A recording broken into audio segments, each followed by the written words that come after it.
Forever, I wanna wake up to you. Brushing you off to make up with you. Do all the hoops to lay out with you. To lay out with you. Forever, I wanna wake up to you. Brushing you off to make up with you. Do all the hoops to lay out with you. Crazy, sexy, yeah, cool. Hey, what all you been through? All clean, all mean, tell me what is the truth. Cool, can me and you be two, then we be one. Never keep the score, almost being done. Cause God's still working and he ain't done. Wouldn't try to search, cause there ain't another one. Welcome. Hello. I am Ambrosia Brittany. And I'm Philip.Joe. And this is Britney+Joe. Yes, what is our topic today? So our topic today, man, first of all, you look nice today. Oh, thank you. I appreciate you. Something's going on up in here. Yeah, I got it hidden, but yes, I have a huge belly. Is it a pumpkin? Yeah. Oh, okay. Now, we are expecting. Yes. Yeah, so good times for us, about 5.5 months. Yep. Okay, how you been feeling? By the time this airs, the baby will probably be here. Oh, okay. Yeah, man, we are excited, man. Our last go-round that we believe, you know what I'm saying? And it's a beautiful, it's going to be a little girl, so. Yes, yeah, maybe Aaliyah. Another one. So we are You have to do that in the DJ Khaled voice. Another one. Another one. Man, but man, our topic today, it's a part 2 conversation, and as you guys know, like we've been bringing in guests for our part 2 of our conversations, and so today a little bit more of a serious topic is sexual abuse and its generational impact. We thought this thing was subject is kind of like really important to kind of like dive into, especially when we look at our black community. And just some of the things that have happened traditionally within our black families in our black context. And so some of the things we kind of just want to dive into today, man, is just like, how do those things affect, how have they affected, and then also like, how do we also like move forward with those perspectives. And so, man, you know, we do it real candid here. And so we have a awesome, amazing guest with us today. I'm gonna let her introduce herself, and then, man, we're just gonna just dive in, man, and you guys just flow with us today. So tell us your name and a little bit about yourself. I'm Aqueelah Perez. I'm a mother of 2 amazing, wonderful, rambunctious boys. Rambunctious, aka bad. Boy mom, definitely. Lots of graphic T-shirts in my wardrobe. I love writing. That's dope. I'm not musically inclined, but I love a little bit. I'm about to say, no. We won't wing our You can write now. She can write now. Don't be. I can write, but I love music, all genre. It doesn't matter. There's no race or like classical to blues and jazz. Like I love it all spectrum. Tell us a little bit about your Facebook group. Didn't you just start? Yes. I am in the foundation building portion of starting my Live Encouragement. Come on. So Live Encouragement, for you, what it is we all battle with different things. We all have different walks in life, different traumas, different upbringings, different whatevers. And what may be easy for someone else may not be as easy for you, and vice versa. And so what would take for you to go on stage or to start a podcast boldly might be something I would be a lot more apprehensive about. And so it would require a lot more courage and effort on my part for something that would be effortless. We know it's not effortless though, but you know, a lot more effortless for someone else with a bolder and more outspoken personality. And so just whatever courage is required for what you have, what your life is purposed to be, live in that. Don't gauge yourself by anybody else's standard. Live in what's for you. So live encouragement for you. That's dope, Awesome. man. Thank That's you. dope.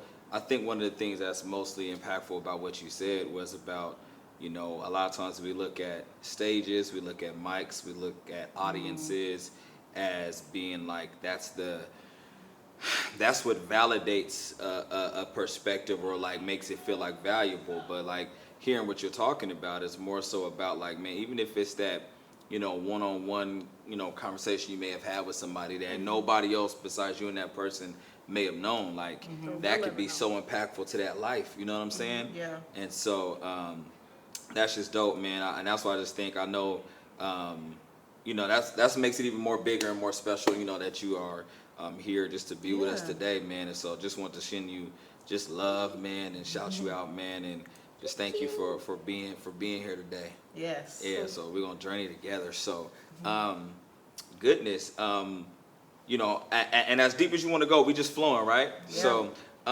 one of the questions that we have on here to kind of like kick us off is, how have you seen or experienced sexual abuse affecting relationships as people kind of like get older? Because like we're talking about sexual abuse and generational impact, so like something as transpired, as like a young child, or even a preteen or teenager, or whenever the thing may have occurred. But how have you seen or experienced, how that sexual abuse affects relationships, and they get older. Yeah, and it can pull, even from your own, experience as well. And as comfortable as you are sharing your story, share that as well. But yeah. Okay. Yeah, no, I do feel like, I guess I can reference, there was a point in time a few years back when I actually was able to voice my experiences to a certain group of people, that I was posed the question, so, well, did it really impact your life? Like, did it really have an effect? Do you feel like it had an effect on you? Wow. And the person wasn't asking inquisitively, like they weren't asking to gain knowledge, like, okay, so explain to me how this affected you. It was more so like, was it really that big of a deal?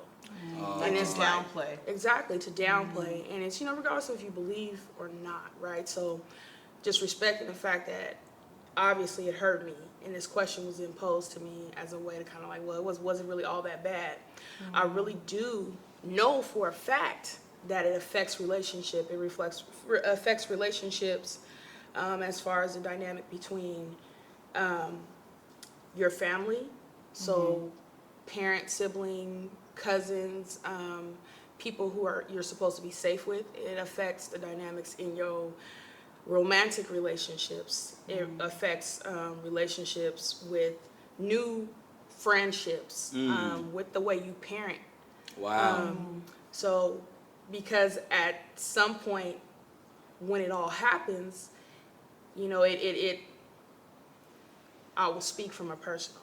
So when it happened, everything was kind of at a pause for a hot second, and then it was the mask, because everything had to keep moving forward. Right. Now you're talking about when the abuse happened or whatnot. Right. Okay. Right. During that time, everything is fine. Everything is fine. I still had to play. I still had to smile. I still had to be, because if you do anything else, then the relationships that I've known and that I love and I depended on as a child, those are gone now. And I'm in trouble. In my mind, I'm in trouble. Yeah. Everything changed. Everything shifts. But moving forward past that, I'll stay on that topic.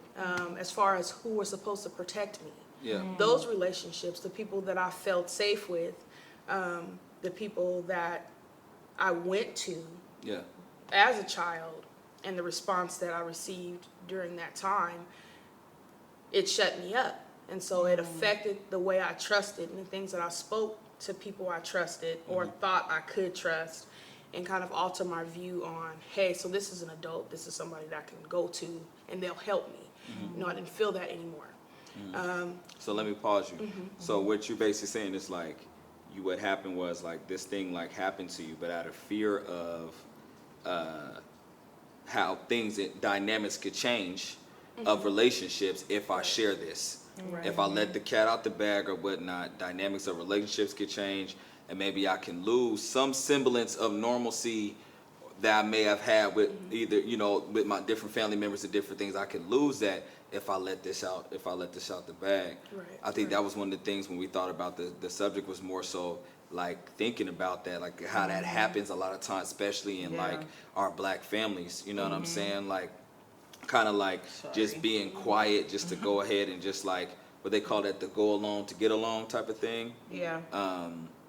And so like, man, I just want to just point that out, like, okay, that's Yeah. And another thing is, about not wanting to change the family dynamic and your structure of your family and the people you love and you want to be around. But then also the other point I think that you made was like not feeling protected. So it's like, even if I do go to somebody I do feel like is a protector of me, or somebody I feel like I can talk to or tell, and then getting the response of like, man, like, no, I'm not protected.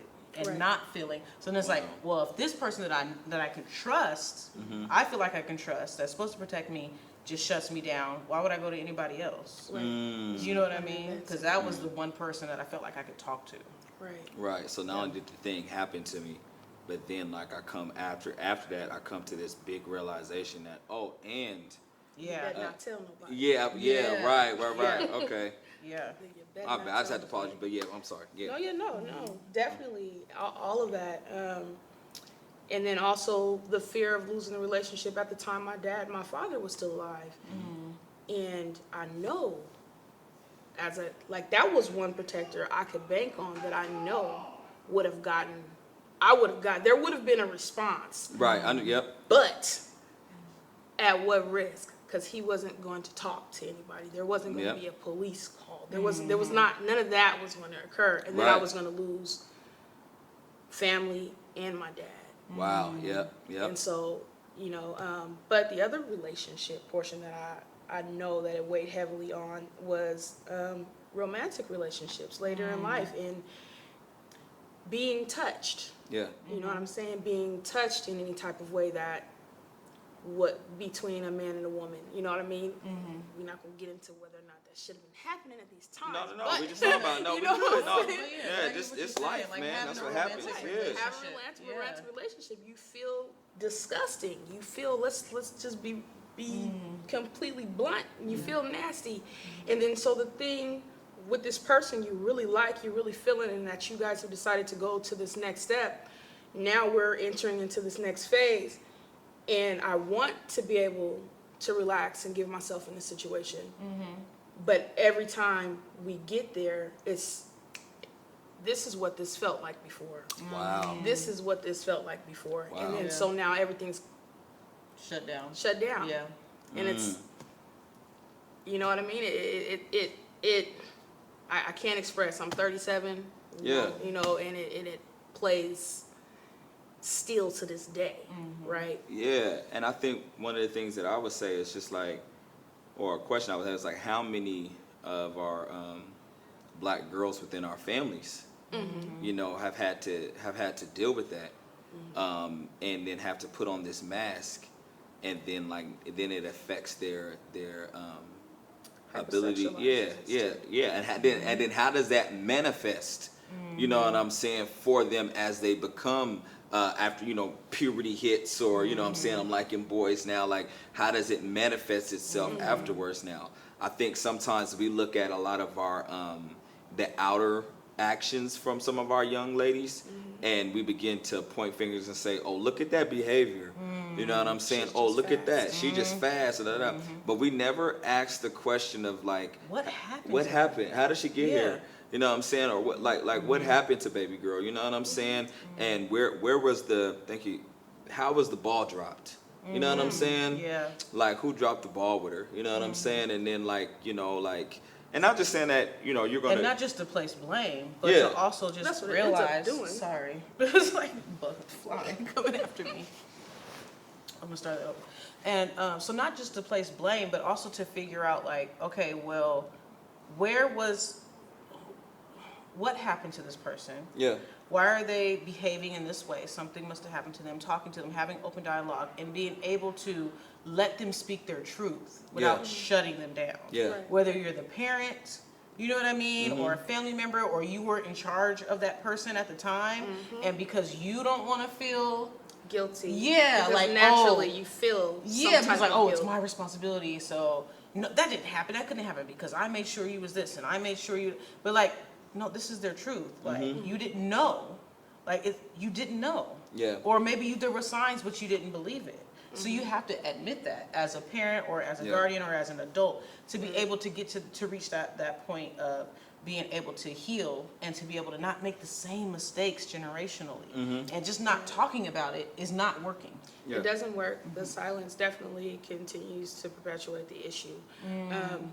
But a lot of what I'm hearing with that is, grace. You know what I mean? It's like we see the issue. We see this topical thing. We see the heavy makeup. We see the provocative clothes. We see the multiple relationships. We see At a young the age. numbing. Yes. Yeah. We see problematic behavior. We see the failing in schools. We see the going outside late parties, whatever the case may be, all the things that I did. But, and no one stops and asks that question. Yeah. They just assume that you just being fast, you just being grown. You think you got around the wrong crowd at school, and they never stop to say, well, let me investigate into, kind of when I first noticed this behavior, and like, okay, matter of fact, let me sit down and talk to you. Is there anything that you need to say to me? Like, I can hear you. You can tell me anything. Yeah. And really be willing to hear that anything, though. Yeah. Wow, Like, man. anything, though. Man. But, so just that grace there. Man, gosh, yes. Something just came to me, but I'm gonna give it a second. But if you could tell us, like, okay, this thing happened to you, you know what I'm saying, when you were younger, so like, how did it, and you spoke about it a little bit, but like, how did it manifest for you? You know what I'm saying, as you got older, you were talking about the situation with, like, you told us a little bit about how it kind of like, with the boy or whatnot, how you kind of like just shut down, or like, but When it came to romantic relationships, but like, how else did it manifest for you? So you say I can go as far as I can. Yeah, as far as Yes, you, as long as you're comfortable. Oh yeah, I'm an open book, and as far as living my courage, right? Live encouragement for me. As I got older, I don't know what it was about the fact that I felt this way, that it's like keep on that's hot, and you just keep trying to touch it. I kept trying. It was like, I don't know, maybe I was starving for it to not feel that way, but I kept trying to feel validated in that, or okay, or safe in that area that I was violated in. And so I kept on seeking. It was multiple partners. I mean, from then on, I started talking to older men. I don't know why. In my head, it was like, okay, he's older. Nothing can happen. I'm safe here. Nothing can happen to me while I'm here. Of course, we know that older doesn't necessarily equate to being responsible with someone else's life. Right. And so they use, at no point in this do I want to sound like I completely take any responsibility off myself. Yeah. Because I'm at a point now to where I own my decisions. Yeah. Right? But, I stepped out into prostitution. At that point in time, after all the extra hurts that came from the initial situation, and then, not feeling wanted, not feeling good enough, pretty enough, desirable. Wow. At some point, it was a thought in my head to where, hey, the only person that's looking at me are my relatives. Wow. And it's like, now I need to wear baggy shirts. So then eventually I went to a complete extreme and hopped into these older men relationships, excuse me, and into prostitution, to where I was of the mindset, well, the people I want to value me aren't valuing me. Now they'll have to pay for it. Wow. It sounds crazy. No, it don't. No. But I had to really have this talk to me. Like I said, what would make you do something like that to yourself? Me talking to myself. Yeah. It's like, no, so now I have some form of control. I have control now. I can say who, I can say where, I can say, well, in that field, how much. At what age? I started that at 19. Oh, wow. Okay. And so I was still not grown. Right. You be 18, we have this idea, especially culturally, where you're 18, okay, you can go out and never. Yeah. I was not grown. I was not allowed to mature mentally or emotionally in a healthy manner before I decided to step out and decide I was grown at 18 and leave my mother's home and enter these streets, if you would. And so, yeah, and the trauma that came with that, you know, in that occupational hazard, you know, rape occurs there. So there's more sexual violation that happens with these relationships that I chose as a result of not having a choice. So you felt like you were more in control because, no, I'm choosing this. Illusion. I'm doing this right. I'm doing this on my terms. They're going to have to pay for it. I know who I'm choosing. You know what I mean? And then it's like, oh no, then that power is taken away from you again. Right. Because it's like, oh no, now you're forced to do it sometimes, you know? Yep, Wow. you're forced. There's physical violence. There's now self-medication that occurs in that zone. So you know, relationship-wise, you start choosing unhealthy stuff. I mean, for me, I can't say this for everybody. I know there are people who may not have taken that route, obviously. Yeah. You know, not everyone does that. But my story, that's what happened. You know what I mean? That's, I know I can trace it back to what happened when I was younger, how I felt, that feeling I kept internalizing moving forward in life. And that's what happened. And eventually kids came about in that. And so I have this fear and dysfunction and need to be more of a protector to them than someone was to me. And so the trust, there's no trust there. It's like, Wow, come on. no trust there. So relationship, I know I kind of might be rambling there. No. Yeah, we wanted to get into this too, because when you have kids, then it's like a whole nother dynamic, and it's another generation that is now impacted by the previous generation's trauma. And sometimes we pass on things and we carry on things culturally, and we don't really know why we feel this way or think this way, but it's from the trauma of our, you know, I don't even want to say ancestors, of our grandparents, of our parents, that was taught to us or passed down, and now we're repeating these things, or we're holding these so-called values, but they're based in trauma. Right. Right. So yes, please. And a lot of that was, you know, this family, you know, don't speak outside of your household, don't speak outside of your family. You rock with family regardless. That's who you hold your loyalty to. And that, you know, and really older generations above us is, with these type of situations, is you just look, okay, there's no real consequence for it. And we're still going to see you at the family function. Yeah. You know what I mean? We're still going to pretend and smile and put on this show like we are this extreme, strongly bonded family. And in a lot of aspects, we are. Yeah. You know, but there's some infection. I'll use that word. I'll be bold. I'll use that heavy word. That infection that still is there because it was never cleared out before. The wound, everyone's afraid to peel back the bandage and really get to it. It's going to hurt. It's going to, you know, it's a lot of work that's entailed. There's a lot of accountability that's going to be required there.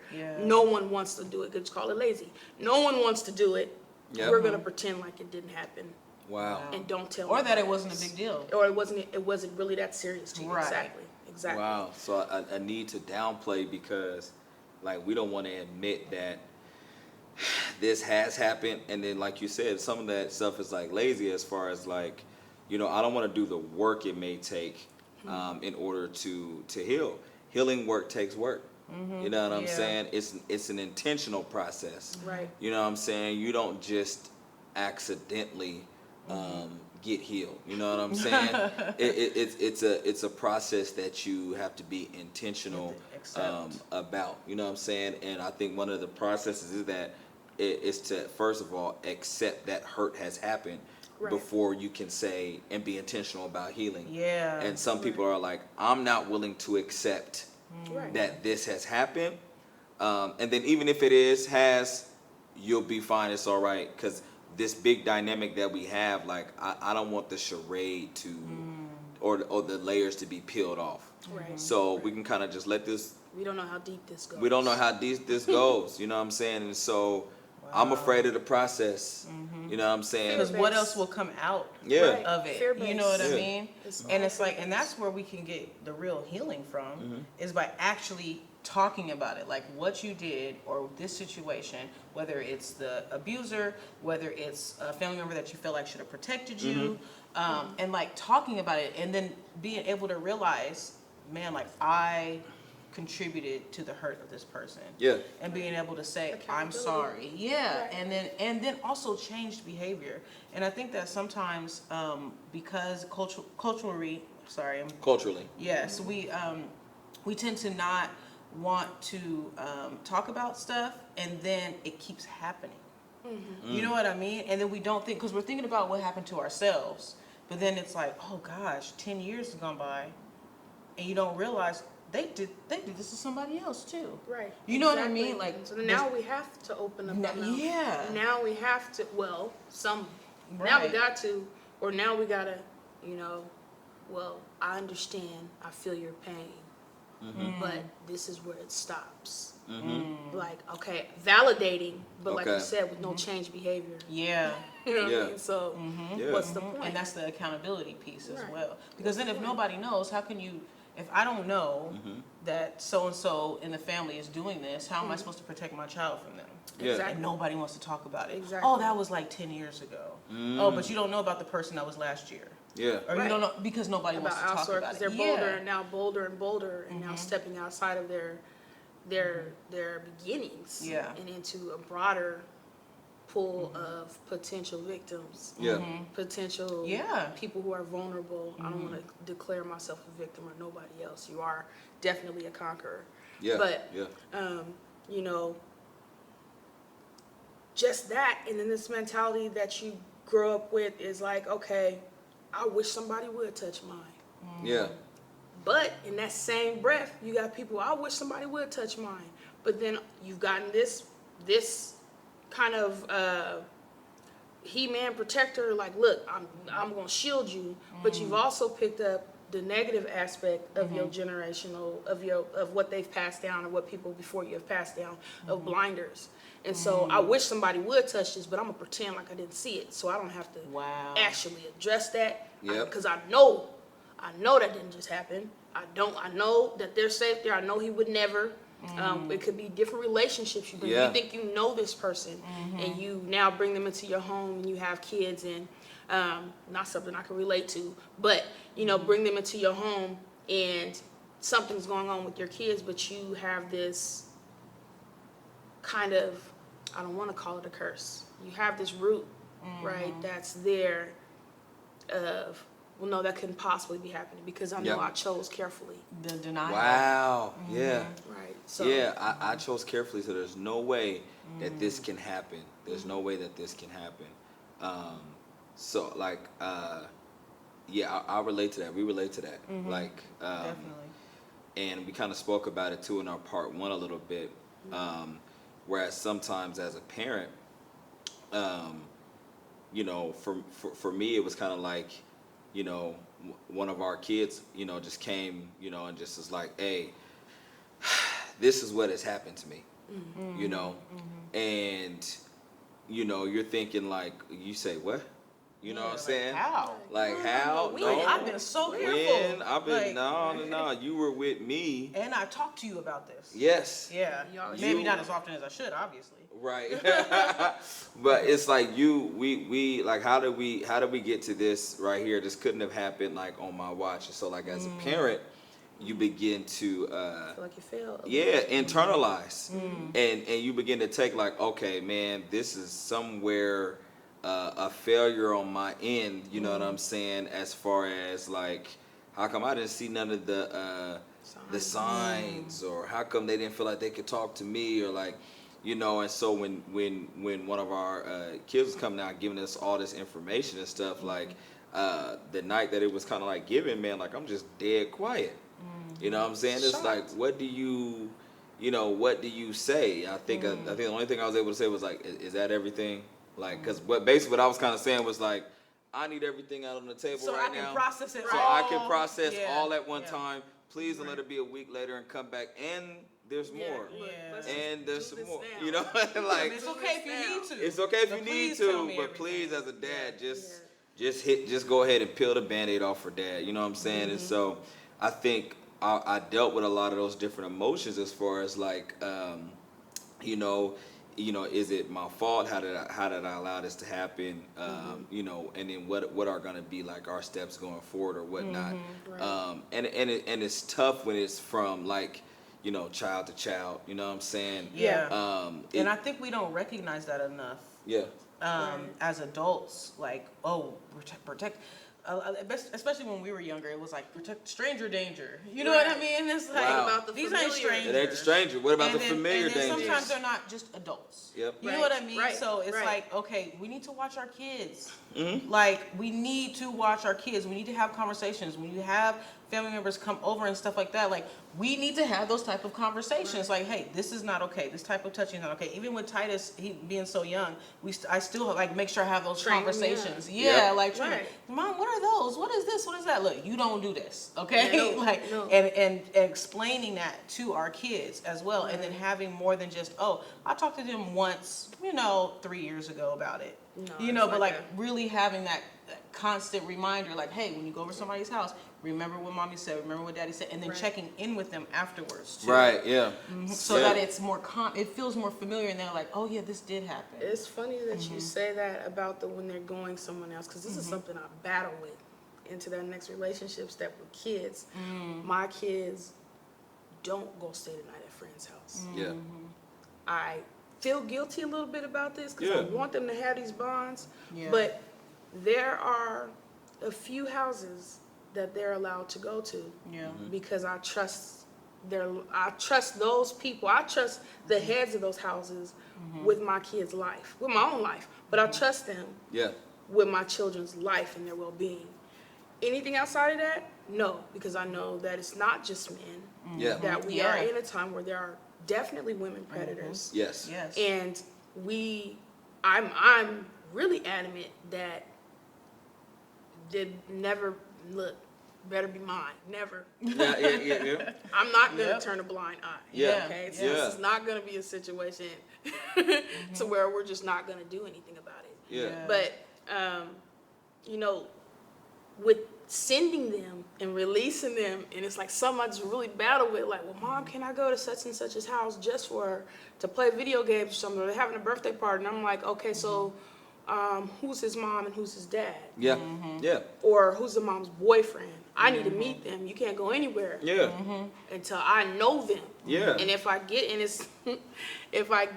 their presence and there's anything off, Yeah. anything strike my gut, if anything, it's Yeah. nope. No.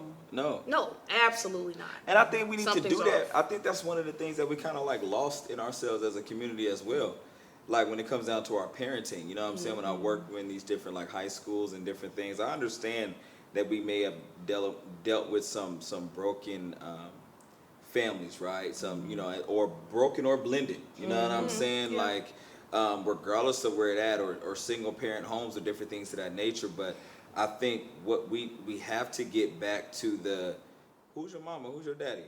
Right. You know what I'm saying? Or Yeah. who Who be over there? who be responsible over for there? raising Who's you? Who be over there? responsible over there? Right. Like, we don't really ask no questions. I see some of the kids at either the place we work with or where my daughter goes to school at, and I'd be at the games and stuff like that, or just different places, and I'd be like, man, who knows where you at? Nobody. Yeah. You know what I'm saying? What I'm Yeah, saying? yeah. Who is asking where are you at? Who do you got to check in with? Yeah. Nobody knew where I was at. Let's just be real. Okay, well, Nobody knew where I was at. And this back is in the a day, problem. it was a little bit It different. was a little too. different. Yeah. It was a problem. But you know who I was Yeah. with most of the time? I was with my cousins. Yes. So Yeah. my aces, and we knew. Look, you go together, you leave. You leave together, right. man. Yep. You don't Yep. take nothing from nobody, Yep. and you got each other back regardless. Even Yeah. if you think you're gonna lose, you gonna fight together. You gonna You fight. fight each other. You fight together. So Even if we're about to lose, we gonna look. it's better to lose than to run. So Look. we're gonna get But these what hands we to gonna see. do, definitely, we're gonna fire off a couple, and then we both gonna take off. I can't run without you, so Yeah. be ready. No. Yeah, so we together, and we had, close knit, and those are my girl cousins, and some of my the Fab Four, that was in the scene. We could call on each other. But yeah, definitely knowing who your children are around, really, is there any uncles that stop by frequently? You know, really, I mean, I know it feels nosy or somebody in somebody else's business. No, when you have mine, my life's, because them is my heartbeats. Yeah. Look, Christ saved me, but he gave me my children and he acted through them to save me from certain situations. They saved my life. They're my daily reminder to stay on this path that I'm on. Okay. And to continue to advance so I can show them different than what it is I felt before or that I was shown before. Wow. So, Wow. yeah, they're my lives. They're my heartbeats. Yeah. And Right that's in my more so future. about that piece about like, how do you like move and like go forward? Because you know what I'm saying? And even though it's like a process, you know what I'm saying? Where do you feel like you are like in your process as far as like when you think about where I'm at in my healing, and then like as far as like, you know, if you have desires to be, you know, either like married or different things of that nature, like in those type of relationships and stuff like that, like where do you feel like you are at in like that process? I know that I'm not a girlfriend, I'm a wife. I'm not. Wow. Hold on. Say that one more again. I'm not a girlfriend, I'm a wife. Wow. So I approach situations differently than I did previously. I mean, it's been, it's coming up on 4 years to where I really got that picture. You know, God worked through things he worked through to kind of help me to kind of get this lesson on worth drilled into my head. Wow. You know what I'm saying? And hey, so this is what I've purposed you to be, and that's how you was acting. Like we're gonna have to start shifting some things about how you view yourself, number one, because obviously it's an issue of self-worth. Yeah. You don't have to, it's okay, I understand, people deal with that, but we're gonna work you through that because you're a wife and you're not a girlfriend. So no one is to touch you. Wow. Okay. And so no one has touched me. It seems so hard, and it's like, gosh, no, I'm a woman, right? And you know, women, plug your ears. I'm biased. You know what I mean? But at the end of the day, the purpose and my call that, you know, he's making more and more apparent to me as days roll by, not years, just days roll by, is way more weight on it than any physical desire at this time, you know. And trust, when he does place that person in my life, I pray for him. Yeah. I don't know his name. I kind of got an idea of what he looked like just because I'm real specific. He said make my request known. Okay? Don't do that. Okay, I got to stop you right there. No.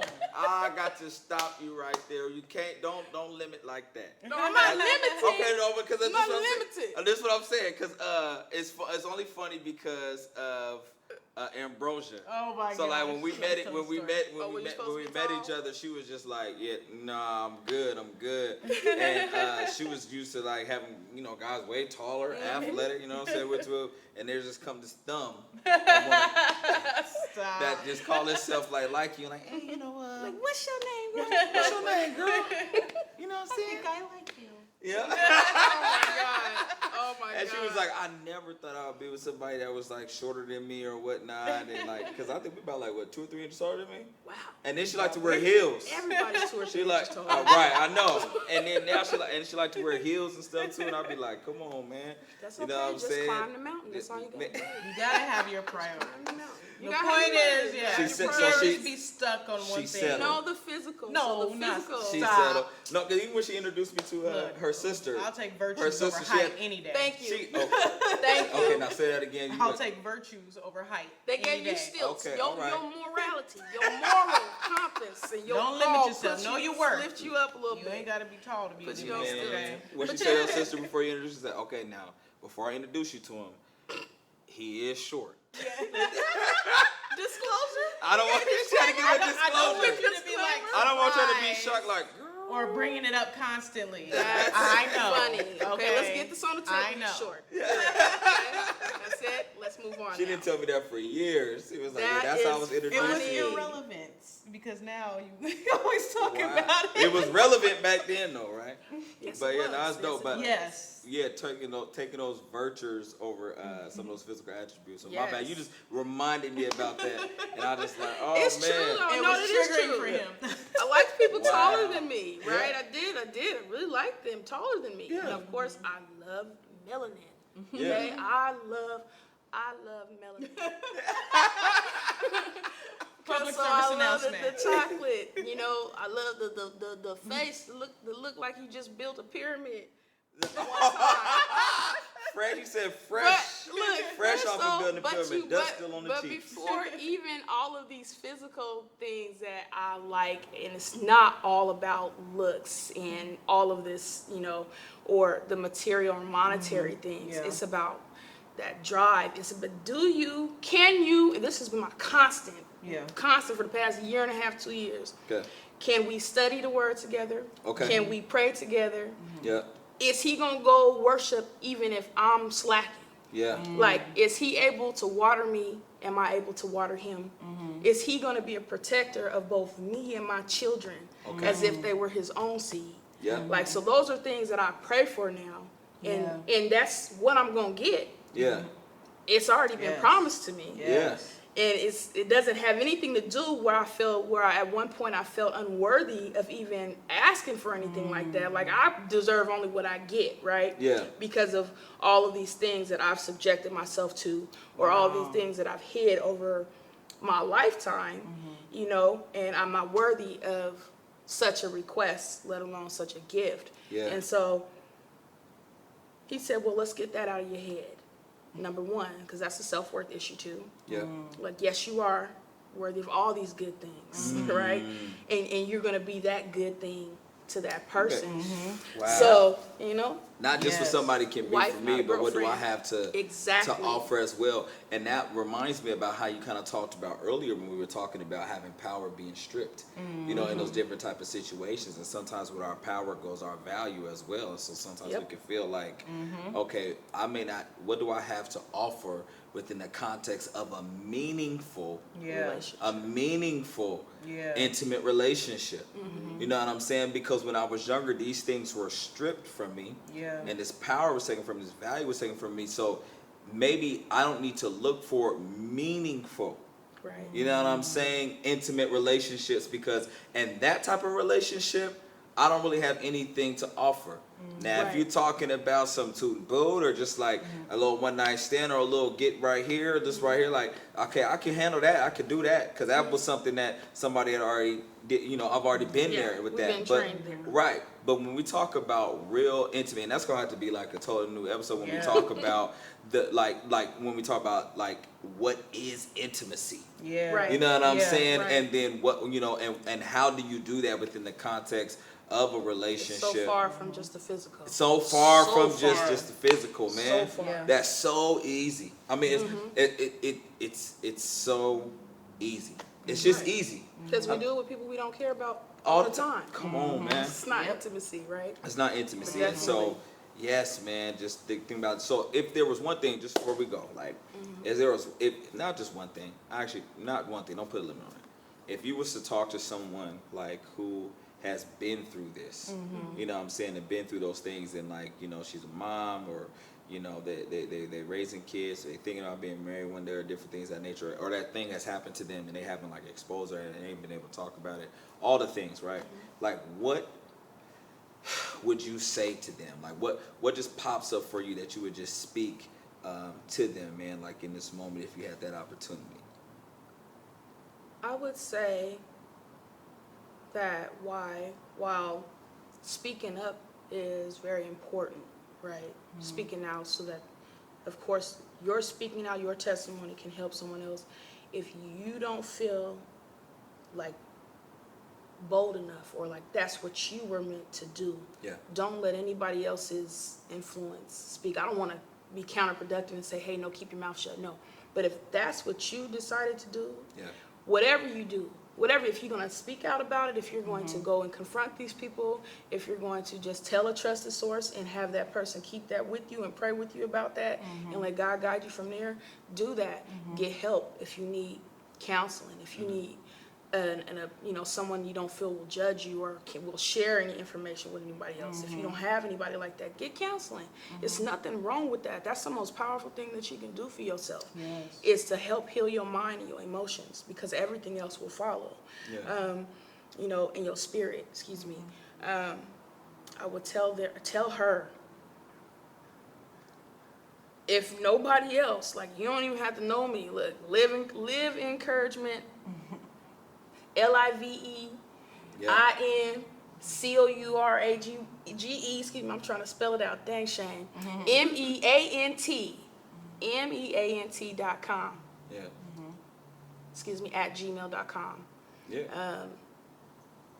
Email, it could be anonymous. If you need somebody to voice that to, you need somebody to just hear it, just type it out. That's the hardest portion, to just get it out. Yeah. Get it out. Don't hold it in. You can't hold the poison in expecting to just live a healthy life, man. Yeah. Get it out. Get that email one more time. liveencouragement@gmail.com. So And how you spell that out again? Is that just live in Cursewell, LIVEINCOURAGE, yep, MEANT. okay? Yes. Yes. Live in your courage. Yes. Thank you so much for sharing. Man, thank you. Your Thank you for having honesty, me. your advice. Yeah. I think that we're able to really dive into how it affects you as you get older when it comes to sexual abuse when you're younger. What are some of the signs, and what are some things that we can do to really talk to our children and protect our children? Yeah. Yeah. Yeah, ask those questions, man. So we thank you guys for joining us for this episode of Sexual Abuse and Generational Impact, Part 2. Man, we love y'all, man. God bless y'all, man. And we're going to see y'all again soon. Always tune in to Britney+Joe on Instagram. You can also catch us on Facebook, Britney+Joe. And then also, that's what you can do. Yeah, and we got some things coming up. And so we'll see you guys again until next time. We love y'all. Peace. Woo! Yeah. All right. All right. Yeah. We don't say never.